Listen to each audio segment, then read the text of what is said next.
Some of these jets flew, some never even left the runway, but all of them represent the wildest aviation experiments of World War II. Here is every jet built during the war, categorized by country. Here is Germany, Messerschmitt 262. This was the first operational jet fighter in history. It completely revolutionized aerial warfare. Its incredible speed made it almost impossible for Allied piston fighters to intercept, a true symbol of late war German technology. Arado 234, known as the Blitz, or Lightning. This was the world's first jet-powered bomber. Although usually used for reconnaissance, its speed ensured that almost none were ever intercepted or shot down by the Allies. It was untouchable. Heinkel 162, designed to be cheap and quick to build using mostly non-strategic material. This people's fighter was meant to be flown by Hitler Youth pilots. While fast, it was notoriously dangerous and unstable to fly.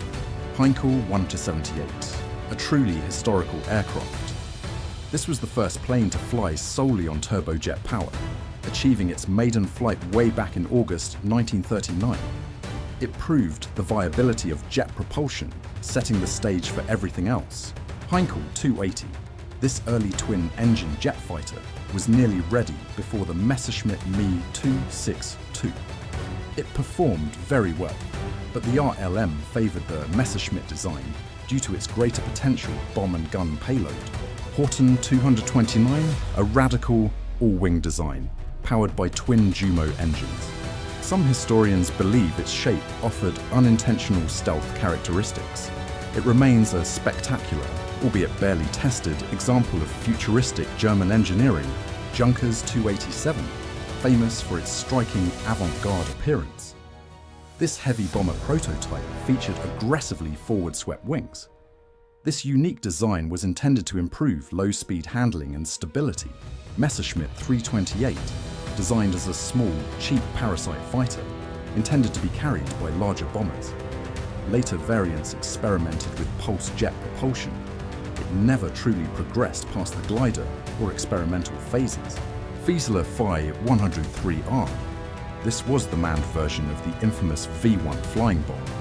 These aircraft were intended for desperate suicide missions against strategic targets, piloted by volunteers in the last months of the war. Messerschmitt P1101, a critically important late-war prototype featuring variable sweep wings.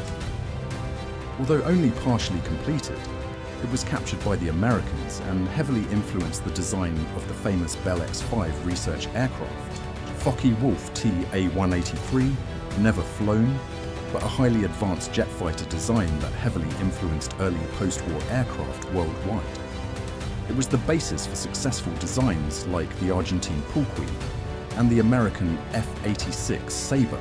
Junkers 128, an advanced, high-altitude jet interceptor project developed in the final desperate months of the war. It was designed to achieve Mach 0.89 using a single powerful Heinkel-Herth engine. Bachem 349, a unique, vertically launched rocket-powered interceptor. The pilot was intended to fire its massive battery of rockets at bomber formations, then bail out while the aircraft body parachuted down. Lippisch P-13A, a highly radical delta-wing fighter intended to use a coal or petroleum-fired ramjet engine. It was an ambitious attempt to create a high-speed interceptor using non-conventional, readily available fuel sources. Heinkel 343, developed by Heinkel's team as a direct response to the Messerschmitt Me 262 bomber variant. This was intended to be a fast, medium-range, jet-powered reconnaissance and bomber platform. Arado E-555, a massive and complex long-range strategic jet bomber project. Various versions were proposed, featuring radical flying wing and delta wing layouts intended to allow missions deep into Allied territory. The next one, DFS-194, developed as a testbed glider. This aircraft pioneered the tailless swept-wing design that would later be adopted by the incredibly fast Me-163 rocket interceptor. It was essential proof of concept. Up next, DFS-228, a high-altitude reconnaissance aircraft designed to use a pressurized cabin for the pilot. It was initially planned as a glider, later incorporating a small rocket motor for sustained flight at extreme altitudes.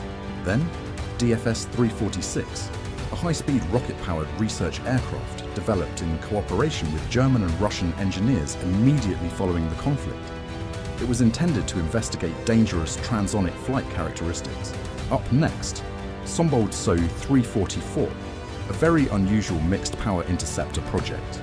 It consisted of a large gun-arm nose section intended to detach from a rocket-powered aft body after the attack run.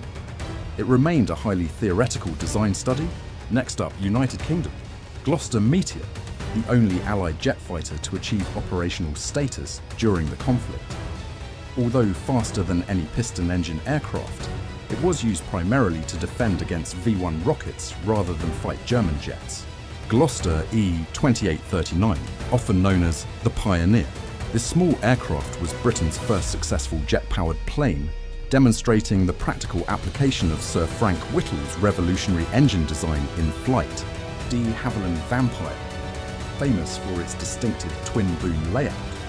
The prototype of this highly successful jet fighter first flew in 1943, though it did not enter widespread service until immediately after the conflict ended. Next up, United States. Bell P-59, America's very first jet-powered aircraft. Its performance was often disappointing compared to its German and British counterparts, and it was mostly relegated to training duties. Lockheed P-80, the first United States jet to fly fast enough to rival the German Me-262. Its prototype, the Shooting Star, flew in 1944, though it only saw limited pre-operational testing before the war ended. Ryan FR Fireball, a unique mixed-power airplane designed for carrier operation. It featured a powerful piston engine in the nose and a jet engine in the tail, offering pilots two different types of thrust for flexibility. Now, this is the McDonnell FH Phantom, designed specifically for naval carrier operations. The prototype of this twin-engine jet fighter first flew early in 1945. It eventually became the first jet adopted by the United States Navy. Up next, Bell XP-83, a heavy twin-jet prototype designed specifically for long-range bomber escort duties. It was meant to address the severely limited fuel capacity that plagued virtually all early jet engine designs. Consolidated Vultee XP-81, another interesting mixed power design. This experimental aircraft combined a turboprop engine in the nose for efficient cruising and a jet engine in the tail for added burst speed and interception capability. Curtiss XF-15C, designed late in the war for the US Navy. This mixed-power fighter utilized a conventional piston engine up front and a single turbojet in the fuselage tail section. It ultimately did not enter mass production. Northrop XP-79, a highly unusual flying wing design. Nicknamed the Flying Ram, it was ridiculously fast and structurally strong. It was intended to destroy enemy bombers by literally slicing their wings off. Next on the list is Japan. Nakajima Kikka, Japan's first jet aircraft. Heavily influenced by the German Messerschmitt Me-262, though it was significantly smaller and less powerful. It flew briefly, just days before the war ended. Yokosuka MXY-7 Model 22, a variant of the notorious Oka suicide rocket aircraft. This specific model was intended to be launched from ground catapults rather than being released from a mother aircraft, dramatically extending its range. Next on the list is Soviet Union. Mikoyan Gurevich I-250, the first high-speed mixed-power aircraft tested by the Soviets. It combined a conventional piston engine with a motor jet, essentially a ducted fan or compressor driven by the main engine. Sukhoi 5, an experimental Soviet fighter that used a piston engine combined with a mechanical turbo-compressor booster. This was used to significantly increase speed in brief bursts for high-altitude interception. Polikarpov I-153DM, an extremely unusual testbed that combined an obsolete biplane structure with crude experimental ramjet boosters mounted under the wings. This was an early, bizarre attempt by the Soviets to reach higher speeds.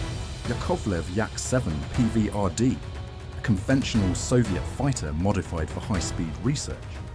It mounted two rudimentary ramjet engines on the wingtips, used to test the potential of ramjet propulsion technology in flight. Finishing off with Italy, Caproni Campini M1, an Italian experimental aircraft often incorrectly cited as a true jet. It used a piston engine to power a large compressor, creating thrust, making it a thermodynamic or motor jet design. It was a technical marvel for 1940,